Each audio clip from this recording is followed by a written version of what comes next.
부산 기업들의 영업이익률이 7대 도시 중 1위를 차지했습니다. 같은 기간 근로자의 급여는 오히려 상승한 것으로 나타났습니다.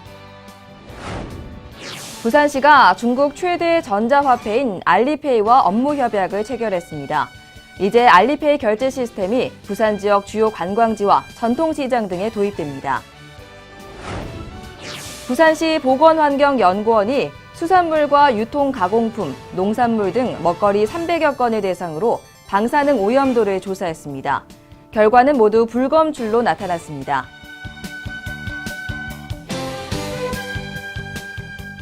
안녕하십니까. 다이내믹 부산 뉴스 이혜리입니다. 오늘 첫 소식입니다. 5년에 한 번씩 통계청이 각 지역의 주요 경제 지표를 확인하는 전수조사입니다. 전국 경제 총조사 결과 부산 기업의 영업이익률이 7대 도시 중 1위를 차지했습니다.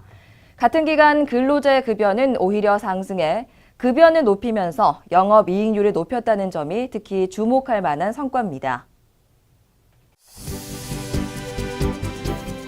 부산의 경제 체질이 긍정적으로 개선되고 있는 것으로 나타났습니다. 먼저 기업의 경영 성과를 판단하는 가장 중요한 지표인 영업이익률이 부산은 7.67%로 나타났습니다. 이는 7대 도시 중 1위인 결과입니다. 2010년 4위에서 2015년 1위로 도약한 것이라 더욱 눈에 띕니다. 2010년 대비 부산의 영업이익률은 0.18%포인트 증가했습니다. 같은 기간 주요 7대 도시 중 나머지 도시는 모두 감소세를 보였습니다. 반면 같은 기간 부산의 1인당 총급여는 2010년 1,840만 원에서 2015년 2,420만 원으로 연평균 5.5% 증가한 것으로 나타났습니다. 전국 평균 5.1%보다 높은 증가세입니다. 근로자에 대한 급여는 높이면서 재료비 등 다른 원가는 절감해 영업이익은 향상시킨 것으로 풀이됩니다. 근로자의 고용 수준 향상은 상용 근로자 분야에서도 나타났습니다.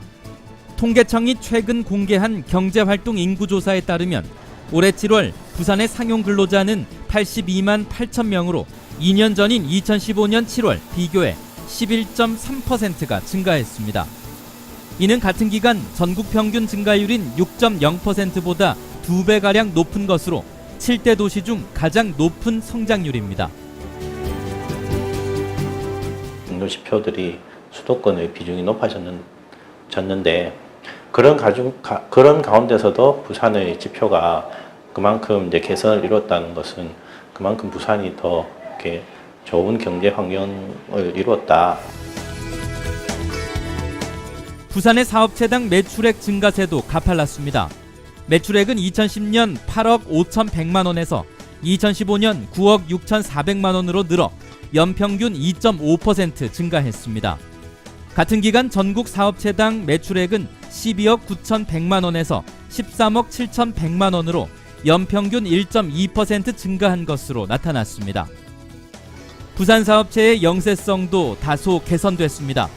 종업원 5명 이하 사업체가 차지하는 비중은 82.3%로 2010년보다 3.0%포인트 감소한 반면 전국 100인 이상 사업체 가운데 부산 업체 비중은 6.6%로 5년 전보다 0.1%포인트 올랐습니다.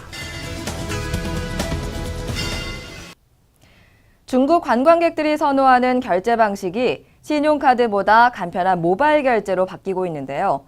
이에 부산시가 중국 최대 전자화폐인 알리페이 결제 시스템을 부산 지역 주요 관광지와 전통시장 등에서 사용할 수 있도록 돕습니다. 중국 관광객들이 보다 편리하게 소비할 수 있는 환경이 마련됩니다. 중국 관광객 유치는 물론 소비 효과도 높일 것으로 전망됩니다. 부산시가 알리페이와 중국인 의료관광객 유치와 소상공인과 전통시장 활성화를 위한 업무 협약을 체결했습니다.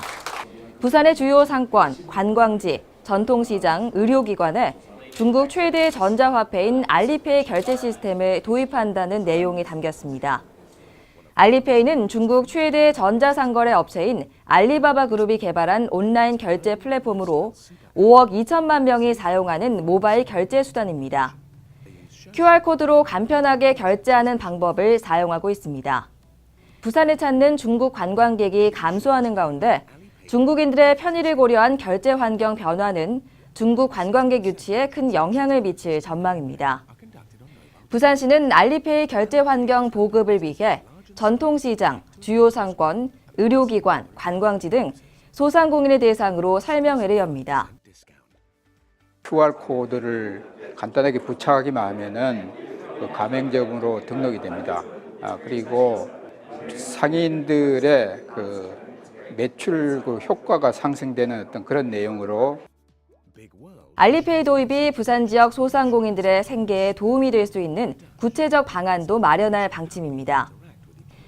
또 부산시는 알리페이의 핀테크 기술과 경험을 공유하는 프로그램도 운영합니다. 알리페이가 축적한 핀테크 기술을 익혀 부산을 핀테크 중심 도시로 만들겠다는 계획입니다. 부산시는 알리페이 도입으로 부산을 찾는 중국인 관광객이 연간 150만 명 늘고 소비 효과는 연간 3천억 원이 될 것으로 전망하고 있습니다. 요즘 먹거리 때문에 불안하신 분들 많으시죠? 특히 원전이 있는 부산 지역은 먹거리와 생활 환경 속 방사능 노출에 대한 걱정이 그 어떤 지역보다 높은데요. 부산시 보건환경연구원이 부산에서 유통되는 먹거리와 생활 환경 속에 방사능 물질이 얼마나 포함되어 있는지 조사했습니다. 부산시가 먹거리를 대상으로 방사능 오염 조사를 실시하고 그 결과를 발표했습니다. 부산 지역에서 유통되는 주요 먹거리입니다. 유통 가공품, 일본에서 수입된 식료품, 고리원전 주변에서 채취한 수산물도 있습니다. 부산시는 한 해에 총 500여 건의 먹거리를 대상으로 방사능으로부터 안전한지를 체크합니다. 올 1월부터 지난달까지는 총 310건의 먹거리를 대상으로 방사능 오염 조사를 실시했는데 모두 세슘과 요오드가 검출되지 않았습니다. 방사능으로부터 안전한 먹거리라는 결과입니다.